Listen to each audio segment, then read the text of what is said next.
2-3 दिवस झाले सारखा पाऊस पडतोय आणि भाजीला काय बाहेर जाता येत नाही. तर मेघच्या मुलीला काय भाजी बनावं? तर प्रश्न पडलेला आहे. चला झटपट घरच्या घरी भाजी बनवूया. तर अद्रक, लसूण, कोथिंबीर, टमाटर आणि खोबरं याचं एक वाटण तयार करून घ्यायचं मिक्सरला फिरून. टोपामध्ये तेल गरम करून आता हे कच्चं वाटण आहे ते चांगलं तेलामध्ये परतून घ्यायचं. घरगुती मसाला, लाल काश्मीरी मिरची पावडर, धना पावडर, गरम मसाला, हळद टाकून मस्त तेल सेपरेट होईपर्यंत परतून घ्यायचं. आता परतलेल्या वाटण्यामध्ये गरम पाणी ॲड करायचं, जेवढी ग्रेव्ही हवी असेल तेवढं.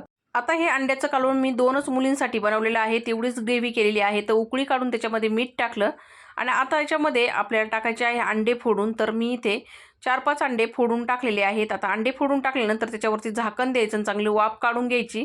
आता एका साईडनी वाफ काढल्यानंतर थोडेसे अंडे जे आहेत ते हलवायचे जाग्यावरून, म्हणजे सर्वीकून अंडं चांगलं व्यवस्थित शिजतं. कोथिंबीर टाकायची आणि परत एकदा वाफ काढून तयार झाले अंड्याचा रस्सा. मंडळी या तुम्ही पण खायला. भेटूया पुढच्या व्हिडिओमध्ये. धन्यवाद.